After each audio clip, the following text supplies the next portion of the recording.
ではよろしくお願いいたします。話のちょっと取っかかりということでお伺いしたいんですけれども、クリントンとトランプどちらが選ばれると予想してますか。シュルツさんどうでしょう。Well, I'm more an economist than a political scientist, but my friends in the US tell me with proper statistical analytics that the probability that Mr. Trump wins is about 35%, while the probability that Mrs. Clinton wins is about 65%. So Mr. Trump still has a good chance, but it's still unlikely that he will win. 一般的にクリントンだろうと言われていますけれども、ないと言われていたブレグジットが起こるぐらいですから、本当に何があるか分かりませんよね。はい、ではマルシーさん、はい、どちらが大統領に選ばれると見ていらっしゃいますか。To tell you the truth, I don't know. Of course, if we look at most recent polls, it's still in favor of Hillary Clinton. But for me, the key concern, tomorrow in Asia, is that in all recent elections in Europe and even in emerging markets, new parties are always underestimated in polls.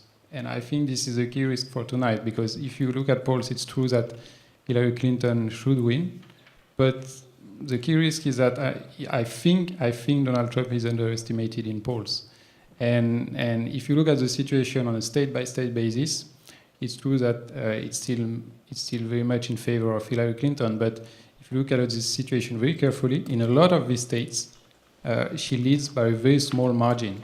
So if Donald Trump is underestimated in polls, even by a couple of points, it could be sufficient for him to win. So that's why I say I don't know.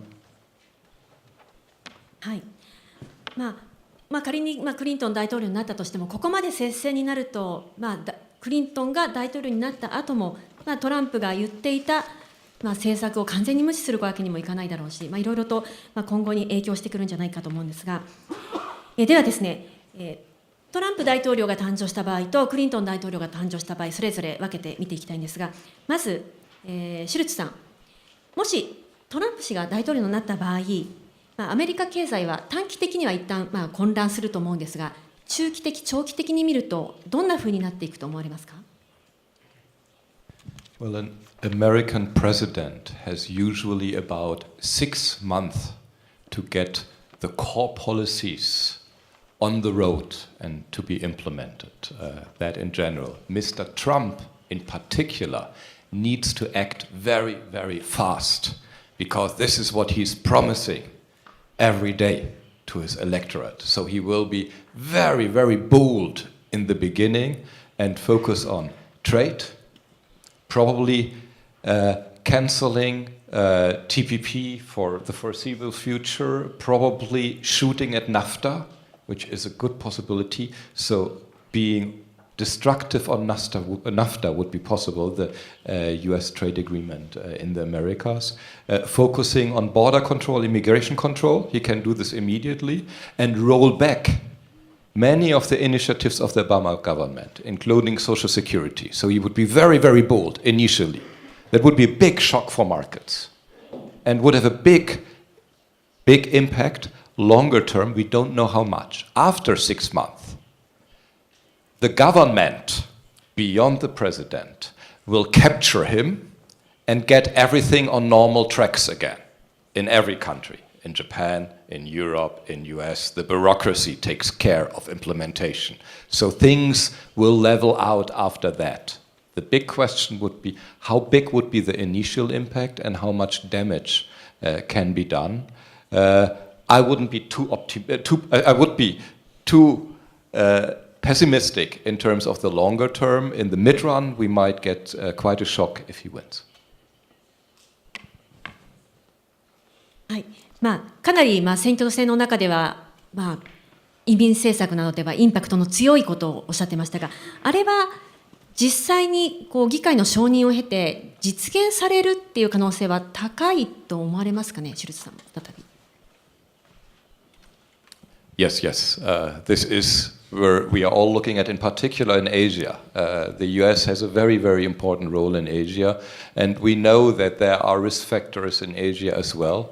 So getting stability in the US market would be one of the really important concerns for the mid and the long run.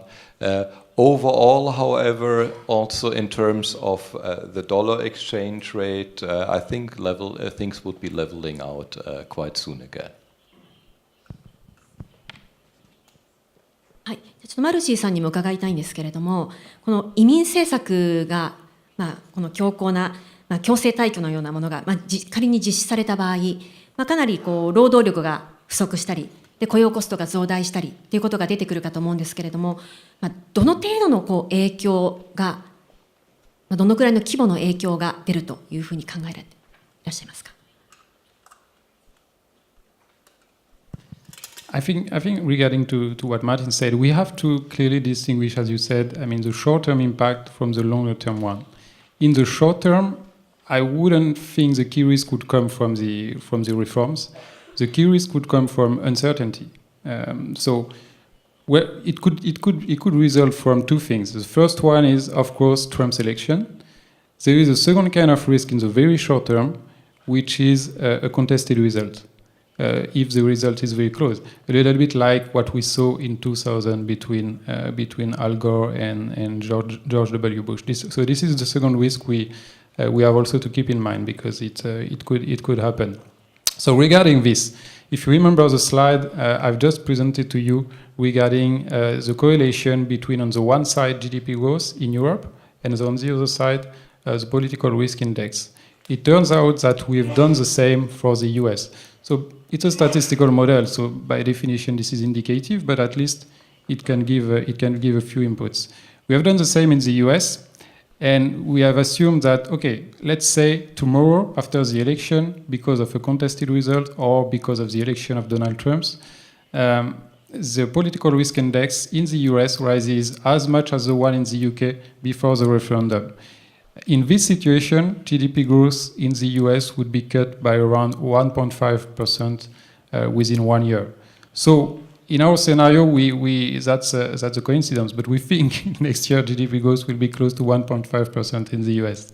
So it would give you an information on what could be the impact in the very short term.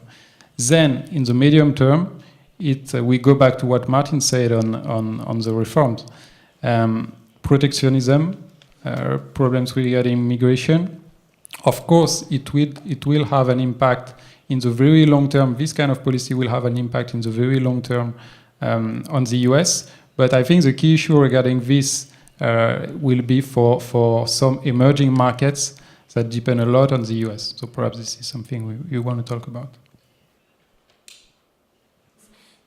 次にですね、クリントン氏が大統領になった場合で、考えていきたいと思うんですが、トランプ氏の勝利に比べれば、市場への短期的なインパクトは少ないとは思われるんですけれども、やはりクリントン大統領になることによるリスクなんていうのもおそらくあるだろうとは思います。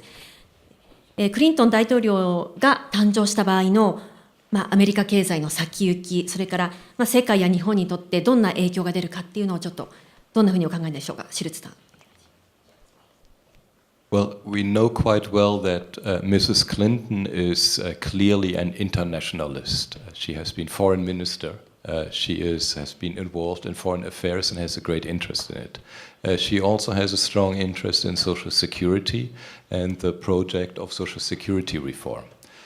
We don't know how business-friendly she is. Her husband is. Bill Clinton was very business-friendly. The economy was booming during his times. But the Democratic Party has been moving to the left over the last years, also in confrontation with the Republicans and the Tea Parties. So we don't know how the economic policies domestically would work out.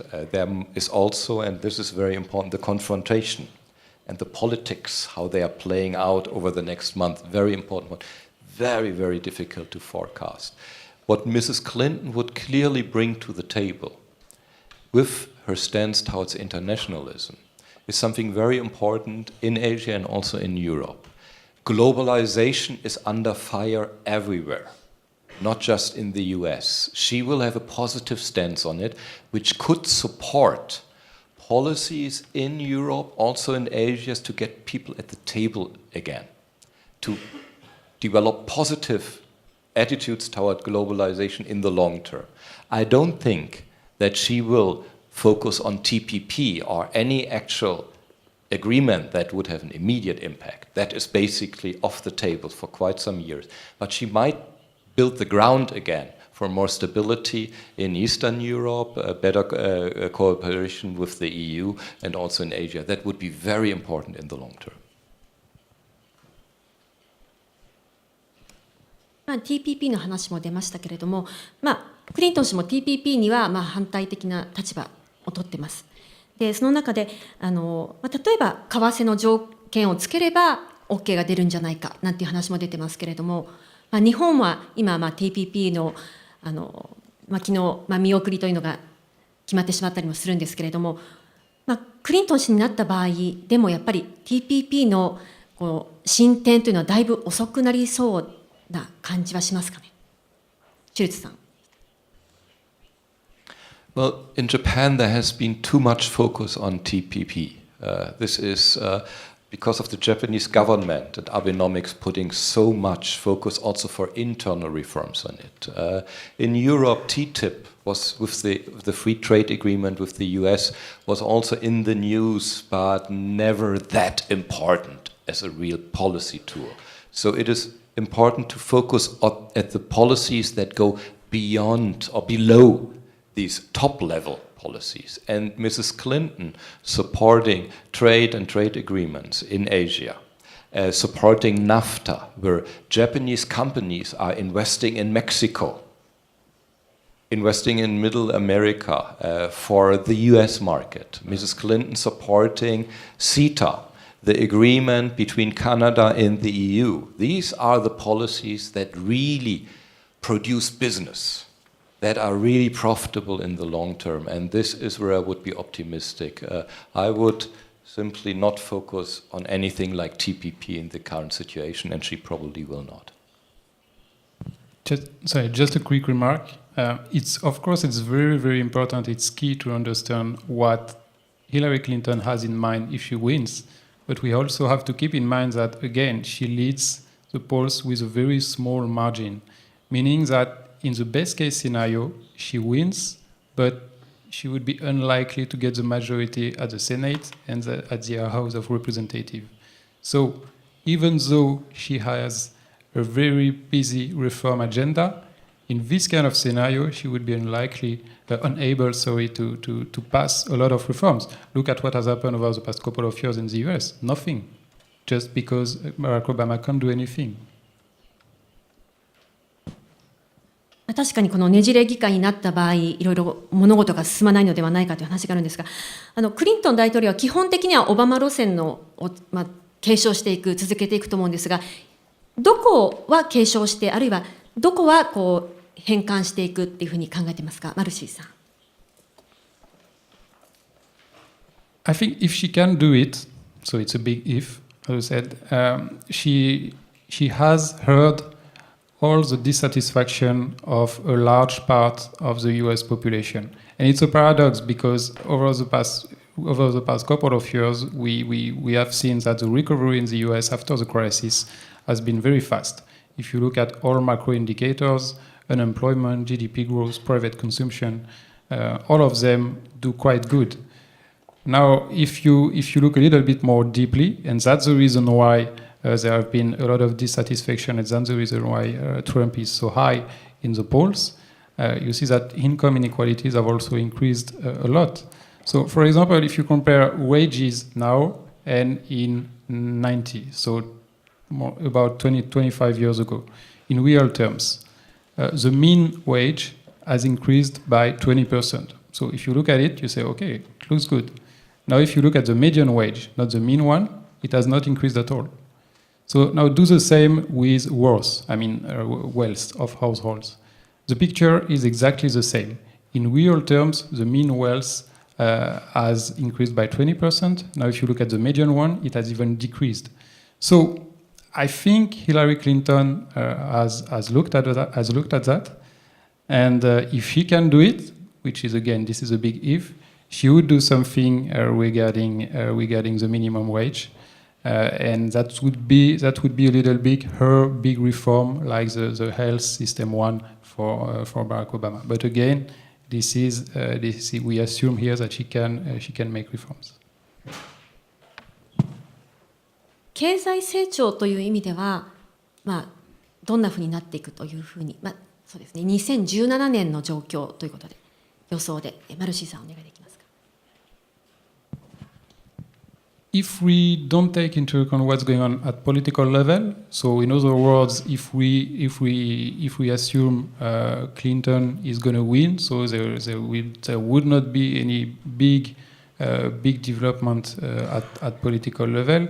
Our growth scenario is that GDP growth will remain at decent level, but we are now at a turning point regarding growth in the US. And it's not related to what's going on at political level again.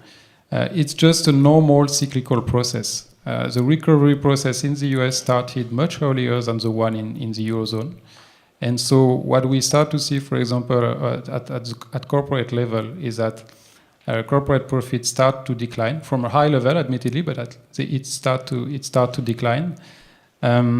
Because wages are up a little bit, so profits are going down. Business insolvencies, they stay at low level, but again, this year they have started to increase a little bit. And it's related again to a very normal process. It's as a catch-up process, for example, in the car sector, in the housing sector, is coming to an end. So 6 years after the starting point of the recovery, it's a normal process. The economy starts to slow. So if there is no big change tomorrow, we expect GDP growth to be a little bit lower than it used to be, close to 1.5%. So it's not so bad. はい。では、どちらが大統領になっても、何かが変わる時というのは、ビジネスチャンスが生まれる時でもあるとは思うんですけれども、例えば日本の企業が何かそのアメリカに対してビジネスをするときに、どんな分野でチャンスが生まれるんだろうかってことをちょっとお聞きしたいんですけれども、クリントンにしてもトランプにしてもいいんですけれども、この大統領選挙を一つのタイミングとしてどんなこれからの展望が描けますでしょうか。シュルツさん、何か希望の見えるジャンルとか何かありましたら教えてください。Well, we are in the middle of a major technology bubble internationally. Strong central bank policies, monetary expansion has reduced credit costs, as we heard, has been boosting the economy. A lot of that has been flowing into technology. With the economy coming down and perhaps a government and an administration that is a bit more careful in terms of opening borders towards globalization, towards getting things going.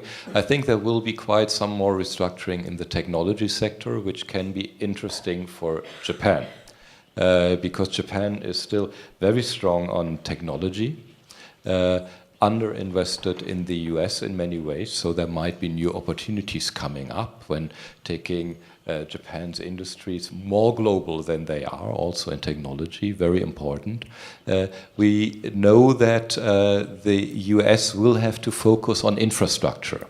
Mr. Trump initially, he comes from real estate, right? So he likes to build, and he knows his electorate is very blue collar. So there will probably be infrastructure investments. Mrs. Clinton will go the same way. Infrastructure is not just concrete anymore. Everything concrete is built by the Chinese nowadays, even in the US. But the technology on top of it, urban technologies, urban infrastructures, which are already booming in the US, will be a very important sector. This is brilliant for Japan. I think with both presidents going into that direction, the US focusing on the domestic market, and they will not close down towards Japan, maybe towards emerging countries, but not towards Japan, is a very, very important business opportunity. I would be rather optimistic for Japanese business when looking to the US market. For Europe, it gets more difficult because core countries like Germany, Holland, Eastern Europe are very export-oriented. When the US is gradually closing down a bit, the European market might be negatively affected. So these are complex stories for Japanese business individually. I would be quite optimistic actually over the next years. はい、マルシーさん、同じくその日本のビジネスにとってのチャンスはどこにあるのかと、今ヨーロッパの方では厳しい想像もできるという話でしたけれども、それについてもどう思っていらっしゃいますか。I mean, not much to add. Martin has already been very complete. Just, for example, everything you have to compare the two countries and the two dynamics. For example, I was saying that in the US, the outlook on private consumption-related sectors is a little bit perhaps less good than it used to be a couple of years before, but it remains better than in Japan and in Europe. So it means that for businesses that are exporting in household spending-related sectors, the growth prospect in the US is still better than in many countries in Europe and in Japan.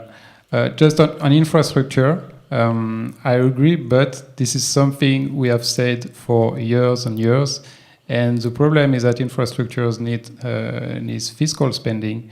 And again, I don't want to be the pessimistic guy, but in the US, like in many other countries, we don't have much fiscal space at the moment. So perhaps if Donald Trump is elected, it's true that perhaps he will not care about the public debt level, so he will do it. If Clinton is elected, I don't think so. But I would be perhaps a little bit less optimistic than you are on this side. ありがとうございます。ちょっとお時間が迫ってきてしまったんですけれども、何か会場の皆さんでお三方に何か聞いてみたいことはありませんでしょうか。